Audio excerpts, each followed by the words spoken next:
हर साल करोड़ों लोग आईटीआर फाइल करते हैं, लेकिन इसे लेकर आज भी लोगों के दिमाग में कई सवाल होते हैं। आईटीआर फाइल करना जरूरी कब होता है, टैक्स कैसे बचाया जा सकता है, इनकम टैक्स नोटिस आए तो क्या करना चाहिए, और अगर आप फ्रीलांसर, यूट्यूबर या बिजनेस ओनर है तो आपके लिए टैक्स के रूल्स कैसे अलग होते हैं। इन्हीं सब सवालों के जवाब जानने के लिए आज हमारे साथ है जॉल्विट की अकाउंटिंग और टैक्सेशन टीम से चार्टर्ड अकाउंटेंट यश अशोक।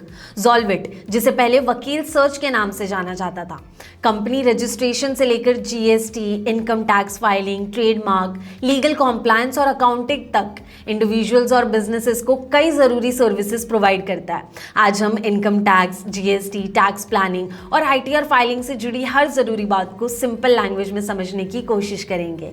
यश, मनी मंच पर आपका बहुत बहुत स्वागत है। Thank you so much. शुरू करते हैं पहले तो बहुत ही आसान सवाल से कि कई लोगों को लगता है कि अगर उनकी टैक्स लाइबिलिटी नहीं बनती तो आईटीआर फाइल करने की ज़रूरत भी नहीं है।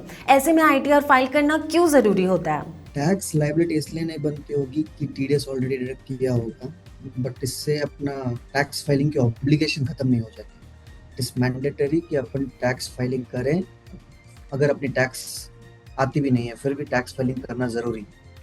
Otherwise other consequences, penalty actions अगर डिपार्टमेंट ले सकता है, तो प्रॉपरली फाइल करके इनकम डिस्क्लोज करना अच्छा है, though we are not having any tax liability. Okay, पर यश, किन लोगों को इनकम टैक्स रिटर्न ज़रूर फाइल करना चाहिए? लाइक कुछ लोगों को लगता है कि यार मैं तो कमाता ही नहीं हूँ तो मतलब क्यों करूँ मैं फाइल, तो किन लोगों को करना चाहिए, किन के लिए है ये? जी, अगर अपनी इनकम एग्जम्पशन लिमिट से जाता है तो डेफिनेटली फाइल करना चाहिए। उसके अलावा देयर आर बहुत सारे कंडीशंस है जो अगर अपन मीट कर जाते हैं तो फिर फाइलिंग मैंडेटरी हो जाते हैं। जैसे कि अगर एक साल में 10 लाख से ज़्यादा सेविंग्स बैंक में डिपॉजिट हो गया तो मैंडेटरी हो जाता है फाइल करने का। अगर अपन स्पेसिफिक अमाउंट से ज़्यादा फॉरेन ट्रैवल में खर्चा कर देते हैं then it is mandatory to file. और अगर इलेक्ट्रिसिटी बिल का एक लिमिट होता है, अगर उससे ज़्यादा इलेक्ट्रिसिटी बिल आ जाती है घर का तो भी मैंडेटरी हो जाता है फाइल करना। तो सिर्फ अपनी इनकम के बेसिस पे टैक्स फाइलिंग करना जरूरी नहीं है, और भी बहुत सारे कंडीशंस है, वो अगर सेटिस्फाई हो जाती है तो भी मैंडेटरी है अपने को टैक्स फाइलिंग करना। यश, जो लोग नहीं कमाते हैं उनके लिए ये मैं पूछना चाहूँगी कि अगर वो लोग फाइल करते हैं तो उनसे उनको क्या बेनिफिट हो सकता है इनकम टैक्स रिटर्न फाइल करने से? अभी समझ लीजिए अपन 2 साल अभी कमाना नहीं है, लेकिन अगर 2 साल बाद अपना कोई एक्सपेंशन का प्लान है, कहीं पे भी लोन अप्लाई कर रहे हैं, तो द बैंकर्स फर्स्ट क्वेश्चन यही पूछते हैं कि आपकी पुराने साल की इनकम टैक्स रिटर्न लेके आइए, आपका क्या क्रेडिट हिस्ट्री है। क्रेडिट हिस्ट्री बिल्ड होता है। अगर अपने पास कुछ भी फंड एग्जाम्पशन लिमिट के नीचे भी अगर फंड हो अपने पास, तो वो फंड को लीगली अपन डिस्क्लोज कर सकते हैं कि थर्ड ईयर, फोर्थ ईयर में मैंने अगर कैपिटल लगाया तो उसका पैसा कहाँ से आया, लास्ट 3 साल में मैंने जो जो भी कमाया है वो पूरा मैंने इनकम टैक्स रिटर्न में फाइल किया है, तो that is my source of income to start my business. Apart from that loan में बहुत सारा काम आता है एंड क्रेडिबिलिटी बढ़ती है अपनी। मतलब वो बना के रखना चाहिए, भले ही आप कमाओ या ना कमाओ। जी, फ्यूचर में घर लेना है तो भी काम आ सकता है, बाहर जाना है तो। बहुत डेफिनेट। मतलब वो सबके लिए उतना ही ज़रूरी है जितना एक कमाने वाले के लिए फाइल करना। जी, अब हम बात करते हैं आईटीआर को लेकर सबसे बड़े मिथ यानी गलत फहमियाँ क्या हो सकती है। मतलब बहुत लोग होते हैं जिनको बहुत गलत फहमियाँ होती है आईटीआर को लेके, तो ऐसे कौन सी है आपके हिसाब से जिन पर आज भी लोग यकीन करते हैं बट वो उनके लिए हानिकारक हो सकता है? कि समझ लीजिए अभी मेरी जो भी इनकम, अगर सैलरीड पर्सन के हिसाब से अगर मैं बात करूं, जो कि मैं बहुत सारे केसेस खुद देखता हूं, सैलरीड पर्सन का क्या होता है, उनकी टैक्स ऑलरेडी उनके एम्प्लॉयर डिडक्ट करके गवर्नमेंट को डिपॉजिट कर देते हैं। उनको लगता है कि मेरा टैक्स गवर्नमेंट को चला गया तो मुझे फाइलिंग करने की जरूरत नहीं है, बट ऐसा, जैसा कि मैंने पहले भी बताया, ऐसा नहीं है। अगर आपकी टैक्स डिडक्ट हो चुकी है, गवर्नमेंट को चला भी गया, फिर भी अपने को टैक्स फाइल करके वो जो टीडीएस डिडक्ट हुआ उसको बता देना चाहिए कि ये मेरा टैक्स है, ये ऑलरेडी डिडक्ट हो गया है। तो this is a misconception that मेरा टैक्स गवर्नमेंट को चला गया है इसलिए मुझे टैक्स फाइलिंग करने की जरूरत नहीं है। नहीं, ऐसा बिल्कुल नहीं। If you are having taxable income, it is mandatory कि अपने को टैक्स फाइलिंग करना बहुत जरूरी है।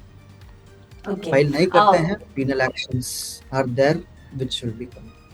और अगर फाइल नहीं किया तो क्या क्या एक्शंस लिए जा सकते हैं आपके खिलाफ? डिपार्टमेंट के पास टाइम लिमिट होता है कि अपना केस वो ओपन कर सकते हैं कभी भी, कि उस साल में आपके पास टैक्सेबल इनकम थी, आपने क्यों फाइल नहीं किया। At that point of time we have to file, and जब हम फाइल करते हैं कोई भी टैक्स लाइबिलिटी आ जाती है उसके ऊपर फिर पेनल्टी एक्शंस लिया जाता है। 50% of tax will be levied as penalty, या फिर 200% based on the case to case basis. Apart from that interest हो जाता है, बहुत सारी पेनल एक्शंस आ जाती है अपने ऊपर, एंड एक रेड मार्क भी आ जाता है। और हमने सुना है कि कुछ केसेस में कानूनी कार्रवाई भी हो सकती है, तो क्या ये सच है? कार्रवाई वेरिन टैक्स लायबिलिटी बहुत ज्यादा है। एज सच नोटिस आने पे घबराने की जरूरत नहीं है। अगर सब कुछ है अपने पास, डॉक्यूमेंट्स वगैरह, टैक्स फाइलिंग करना रह गया है, डेफिनेटली जब भी डिपार्टमेंट नोटिस देता है with all the documents we can go and file the return. अब जब गलतियों की बात हो ही गई है तो थोड़ा और डिटेल में समझते हैं कि फाइलिंग के दौरान लोग किन मिस्टेक्स को बार बार रिपीट करते हैं। अब ऐसी कौन सी गलती है जो टैक्स पेयर्स लगभग हर साल दोहराते रहते हैं? जैसा कि बताया कि फॉर्म गलत चूज कर लेते हैं। इंडिविजुअल के पास कई सारे इनकम टैक्स फॉर्म होते हैं 1 से लेके 4 तक, उनमें से गलत फॉर्म चूज करने पे वो गलती हो जाती है एंड इनकम डिस्क्लोज करना रह जाता है। उनको लगता है कि ठीक है ये इनकम तो लिमिट के नीचे या फिर छोटी इनकम में डिक्लेयर करने की जरूरत नहीं है, बट वही फिर बाद में आके डिपार्टमेंट नोटिस देके अपने को पूछते हैं। तो every income which is there which you know and जो जो डिपार्टमेंट में रिपोर्ट हुई है, अगर डिपार्टमेंट में जो रिपोर्ट हुई है वो गलत है तो अपने पास ऑप्शन है जाके डिपार्टमेंट को बोलने का कि ये डेटा गलत है, बट विदाउट डूइंग दैट अगर हम फाइल कर देते हैं then definitely we will end up in notice. क्या आईटीआर फाइल करते समय एक छोटी सी गलती की वजह से भी इनकम टैक्स डिपार्टमेंट का नोटिस आ सकता है? The first stage of notice directly आता है, जैसा मैंने बताया था कंप्यूटराइज सिस्टम है, सीपीसी बेंगलुरु में है। तो even if 2 rupees of difference is there it will automatically gives you the intimation. तो इंटीमेशन मतलब intimation is kind of notice, उसमें डरने की जरूरत नहीं है। We can definitely file revise return within time limit, और अपन सबमिट भी कर सकते हैं response if we are having a proper documents for that कि नहीं ये डेटा डिपार्टमेंट के पास जो है गलत। तो the first set of notice जो कि 2 डेटा कंपेयर करता है वो हाथों हाथ आ जाता है, फाइल करने के तुरंत बाद ही आ जाता है अगर कोई डिस्क्रिपेंसी होती है तो। Apart from that any scrutiny होता है वो डिपार्टमेंट के पर्सन्स जब असेसिंग ऑफिसर निकालते हैं जो सब स्क्रूटिनाइज करते हैं उस समय आता है। The first set of notice which is told us intimation, वो जो इंटीमेशन रहता है that is computerised. Whenever I am filing, जो भी मैं रिटर्न फाइल करता हूँ, डिपार्टमेंट के पास जो डेटा है वो दोनों को कंपेयर करते हैं, अगर कोई भी गलती उसमें निकलती है तो हाथों हाथ नोटिस आ जाता है, मतलब इंटीमेशन निकल जाता है। तो मतलब इस वाली नोटिस से डरने की जरूरत नहीं है? डरने की बिल्कुल जरूरत नहीं है। अपने पास जो भी डेटा है, जो भी डॉक्यूमेंट्स है वो सबमिट कर सकते हैं। और अगर हमने गलती भी की है, अगर समझ लो इनकम कम रिपोर्ट की है, तो हमारे पास टाइम लिमिट है within which we can go and rectify our mistake. तो उससे बहुत सारी चीजें सुलझ जाती है। आईटीआर फाइल करने से पहले हर टैक्स पेयर के पास ऐसे कौन से डॉक्यूमेंट्स हैं जो जरूर होने चाहिए? डिपेंड्स कि मेरी इनकम क्या क्या है। Just for a salaried employee उनके जो एम्प्लॉयर फॉर्म 16A वगैरह देते हैं तो वो रहना चाहिए। उसके अलावा अगर आपने कोई हाउस प्रॉपर्टी का लोन लिया है तो उस पर अगर जो आप इंटरेस्ट भरते हो तो वो इंटरेस्ट सर्टिफिकेट रहना चाहिए। अगर आप ओल्ड टैक्स रिजिम में जाके डिडक्शंस क्लेम करते हो, LIC प्रीमियम का, हेल्थ इंश्योरेंस जो पे किया, तो वो सारे के पॉलिसी नंबर्स पिछले साल से गवर्नमेंट ने मैंडेटरी कर दिया है कि सारे के पॉलिसी नंबर मेंशन करना पड़ेगा बिफोर क्लेमिंग एनी डिडक्शन। तो वो सारे डॉक्यूमेंट्स अपने को रखने चाहिए। Apart from that depends on case to case basis की इनकम क्या क्या है अपनी। कोई अगर शेयर वगैरह बेचता है तो उसकी कैपिटल गेन की रिपोर्ट उनके ब्रोकर से लेनी चाहिए। किसी का बिजनेस है तो ऑब्वियसली बिजनेस का जो भी डेटा है, सेल्स का, परचेज का, वो सारे डॉक्यूमेंट्स रहने चाहिए। सो अभी हमने बहुत सारी नोटिस की बात की और हमें पता है कि नोटिस से सबको डर लगता है, चाहे हम हो या आप। और हमें ये डिफरेंस नहीं पता होता है कि बड़ी कौन सी नोटिस को बहुत सीरियसली लेना है, कौन सी नहीं लेना है। तो अब जब नोटिस की बात आई है तो ये समझना ज़रूरी है कि इनकम टैक्स नोटिस आने का मतलब हमेशा कोई बड़ी दिक्कत होती है या नहीं। तो अब इसको समझने की कोशिश करते हैं। और लोगों को इनकम टैक्स नोटिस सबसे ज़्यादा किन वजह से मिलते हैं? गलत फाइलिंग की वजह से फर्स्ट मिल जाता है। उसके अलावा डिपार्टमेंट के पास कई सोर्सेस से डेटा आता है। अगर मैंने कोई लैंड सेल की है समझ लीजिए, तो सब रजिस्ट्रार के पास से डायरेक्ट डिपार्टमेंट को चला जाता है कि ये बंदे का ये सेल हुआ लैंड, जो कि अगर मैंने रिपोर्ट नहीं की तो उसका आ सकता है। Notice comes only when there is discrepancy in income. तो नोटिस को सीरियसली लेना चाहिए या फिर कौन से नोटिस को सीरियसली लेना चाहिए, उसका जवाब है सारे नोटिस को सीरियसली लेना चाहिए, बट डरने की जरूरत नहीं है। नोटिस आ जाए तो अगर आपको पता है well and good, you please respond to the notice, वरना कोई भी टैक्स प्रोफेशनल को कंसल्ट कीजिए।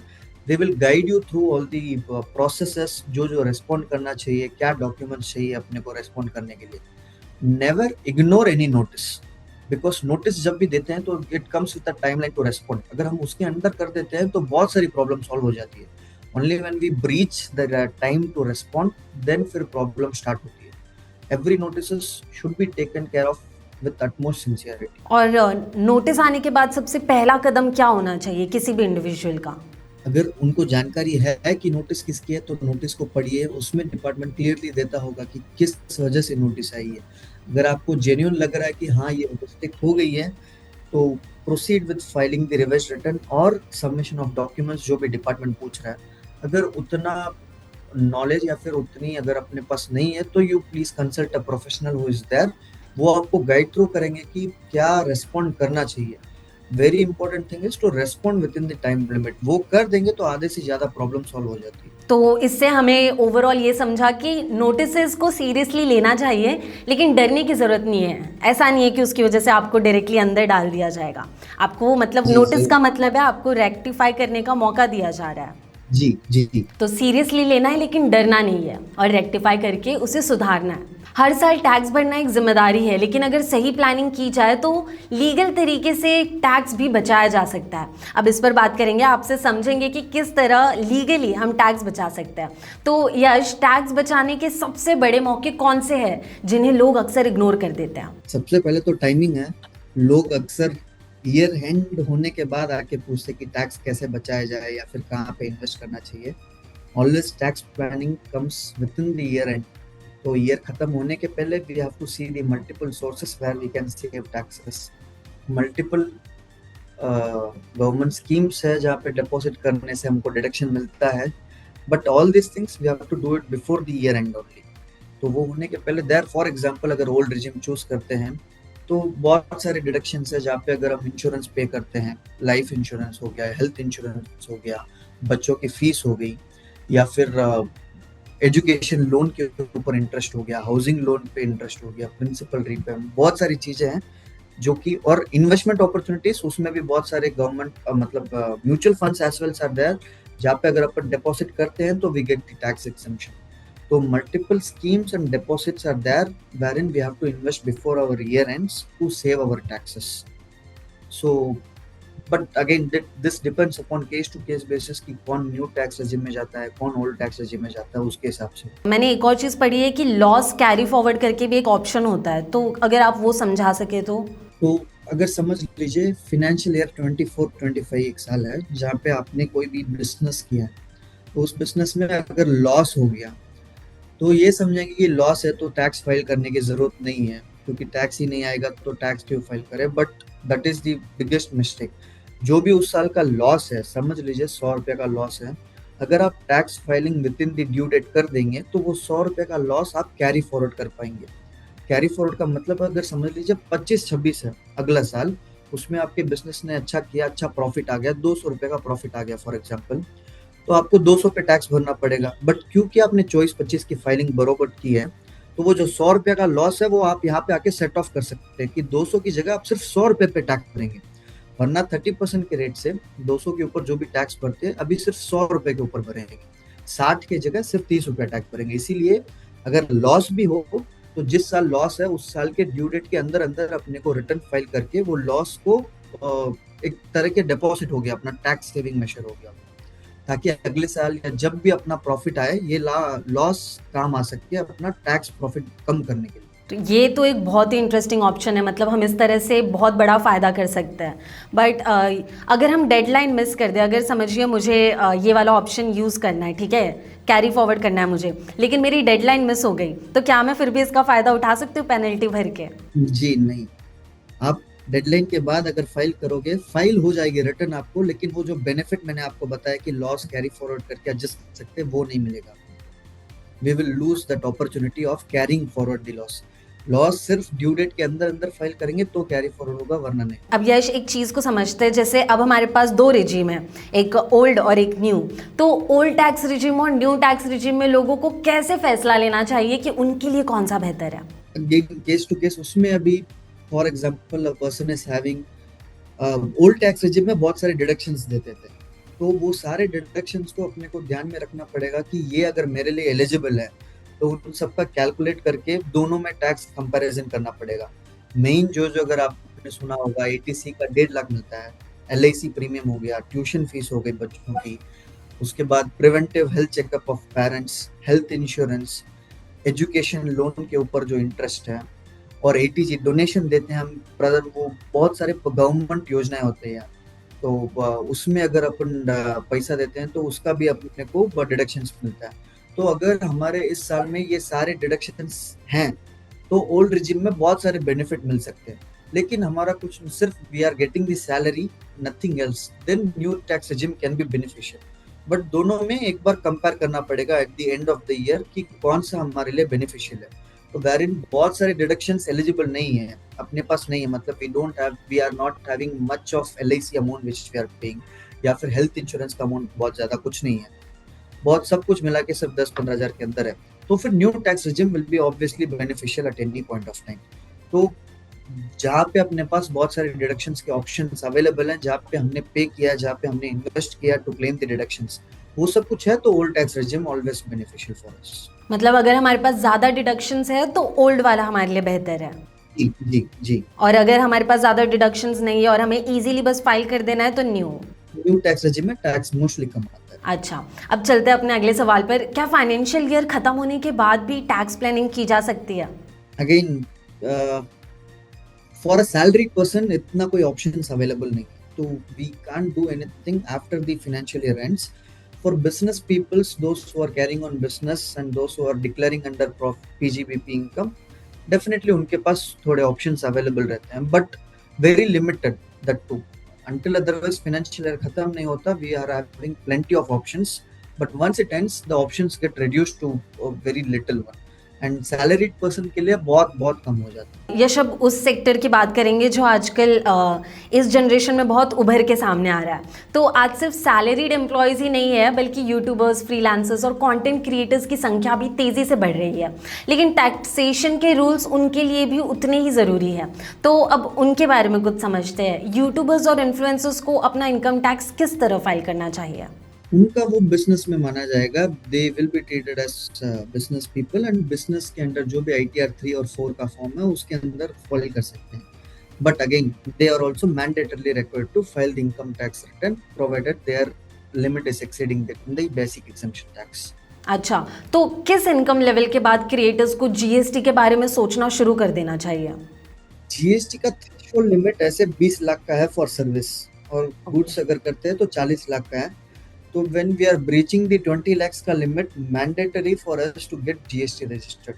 आजकल इवन इनकम टैक्स रिटर्न में फ्रॉम लास्ट ईयर जीएसटी का टर्नओवर भी मेंशन करना पड़ता है। तो department is having various sources from where they can find out the data कि हमने थ्रेशोल्ड ब्रीच किया है या नहीं, अगर हमने जीएसटी पे किया है नहीं। तो definitely once we are breaching और we are about to breach 20 lakhs का limit, we can definitely go and apply for GST registration. Okay, तो ये जो डिजिटल क्रिएटर की जो क्राइटेरिया है वो अभी अभी बहुत ज़्यादा सुर्खियों में आने लगी है। तो वो लोग जब फाइल करने चाहते हैं तो ऐसी कौन सी गलतियाँ है जो उनसे बहुत हो रही है? उनमें मेन उनका इनकम पता रहना चाहिए। दे should be having their proper records की उनकी स्पॉन्सरशिप का क्या रेवेन्यू है, ऐड की रेवेन्यू क्या आ रही है। एंड क्योंकि वो बिजनेस पीपल है, they are not salaried employees, तो उनको उनके खर्चे का भी bills they should be having everything proper so that वो क्लेम कर पाए वो एक्सपेंसेस को। They will be having like for example cameraman होते हैं, उनको सैलरी देते हैं, या फिर स्टूडियो रेंट पे लेते हैं, उनको रेंट देते हैं। तो जो भी एक्सपेंसेस है उन सबकी प्रॉपर डॉक्यूमेंट करनी चाहिए कि कितना एक्सपेंस हुआ है उनका, so that they can claim this expense while filing there income tax return. अगर कोई भी डॉक्यूमेंट्स नहीं है या फिर अपने पास पेमेंट का कोई रिसिप्ट नहीं है, then it will be difficult for us to claim that expense. तो प्रॉपर एक्सपेंसेस का proper they don't have document as such, जहाँ तक मैंने देखा है। तो they will be having obviously income जो भी है उनकी बैंक अकाउंट में क्रेडिट हो जाती है, बट जो भी एक्सपेंसेस होता है they are not having proper proof of that. तो एक्सपेंसेस का प्रॉपर प्रूफ बना के रखना चाहिए so that you can claim that as your expenses. मतलब सारी चीज़ों को डॉक्यूमेंट करके रखना बहुत ज़रूरी है। डेफिनेटली। अब आखिर में उन लोगों की बात करते हैं जो अपना बिजनेस चला रहे हैं, उनके लिए जीएसटी और अकाउंटिंग को संभालना भी उतना ही ज़रूरी है। तो किसी बिजनेस को जीएसटी रजिस्ट्रेशन कब करवाना चाहिए? अगर आप सर्विस इंडस्ट्री में हो तो अपना थ्रेशोल्ड लिमिट 20 lakhs तक का है। अगर जैसे 20 lakhs का ब्रीच होने वाला है, you have to mandatorily get registered.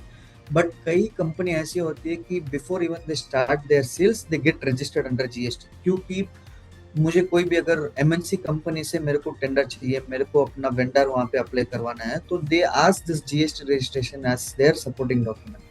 तो even before that we can get, लेकिन अगर 20 लाख का थ्रेशोल्ड रीच हो गया है तो it is mandatory for me to get registered. When I am dealing only in goods, सिर्फ मैं गुड्स अगर डील कर रहा हूँ गुड्स में, then my limit will be 40 lakh rupees. अगर 40 लाख रीच हो जाता है, then I have to mandatorily get GST registered. Yash, आप हमें क्या ये समझा सकते हैं कि जीएसटी से जुड़ी कौन सी गलतियां नोटिस का कारण बन सकती है? Number 1, registration. लोग रजिस्ट्रेशन का जब थ्रेशोल्ड नहीं जानते हैं, they keep on generating the revenue without getting GST registered, and then they get a notice कि जब आपको mandatory registration की जरूरत थी आपने की नहीं, and you did not discharge your GST liability. That is the first and foremost mistake which everyone make. They don't know their applicability कि कब मुझे GST registration करवाना चाहिए। Apart from that, सेल्स का डिस्क्लोज प्रॉपरली नहीं करना, B2B को B2C में बता के या फिर B2C को B2B में बता देना, प्रॉपरली टैक्स का रेट उनको पता नहीं रहता है कि कौन से टैक्स रेट में मेरा जो सेल्स आएगा, वो 18 की जगह वो लोग 5% का कर देते हैं। तो that is also major mistake. And input जो क्लेम करते हैं आईटीसी वगैरह, उनमें they don't have proper documentation for claiming the input, उनके वेंडर कैंसिल हो जाते हैं। तो ऐसी बहुत सारी गलतियां हैं, but the foremost thing as I told, registration. आखिरी सवाल होगा कि क्या कोई भी जो बिजनेस चला रहा है, अगर खराब अकाउंटिंग, मतलब क्या खराब अकाउंटिंग या प्रॉपर रिकॉर्ड्स ना रखने से आगे चल के लीगल प्रॉब्लम हो सकती है उनके लिए? Without proper documentation, without proper accounting, we can not go and defend ourself anywhere. अगर जैसा कि आपने बताया, कोई भी इनकम टैक्स नोटिस भी आ जाता है, अगर आप किसी प्रोफेशनल के पास जाओगे या खुद भी करोगे, अगर आपके पास कोई रिकॉर्ड नहीं रहेगा, कोई भी डेटा नहीं रहेगा, आप रेस्पॉन्ड प्रॉपरली कर नहीं पाओगे। And if our response is not so good enough, they will proceed with putting the demand on us. Demand के पास पेनल्टी प्रोसेसिंग जाएगा, सारा कुछ होगा। So obviously it is mandatory कि अकाउंटिंग और अपना proper document we should be having for each and every year. Yes, last में मैं बस ये कहना चाहूंगी कि हमारे ऑडियंस के लिए 3 टिप्स दे दीजिए जो आईटीआर फाइल करते हैं। Number 1, choose the correct form of ITR.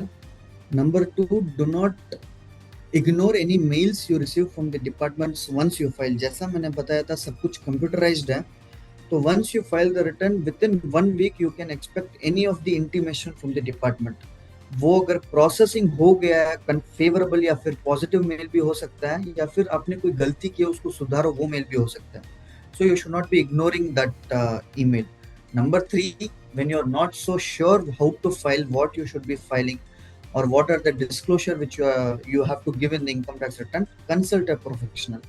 Do not misreport anything in the return, क्योंकि बहुत सारी चीजें एक बार फाइल करने के बाद रेक्टिफाई करना मुश्किल हो जाता है। यश, आज आपने इनकम टैक्स और जीएसटी से जुड़े कई ऐसे सवालों के जवाब दिए जो हर टैक्स पेयर के दिमाग में होते हैं। मुझे यकीन है कि हमारे व्यूअर्स को इस कन्वर्सेशन से काफ़ी प्रैक्टिकल और यूजफुल इन्फॉर्मेशन मिली होगी। बहुत अच्छा लगा कि आप आए और आपने इतने सारे सवालों के जवाब दिए। Thank you so much. Pleasure, thank you.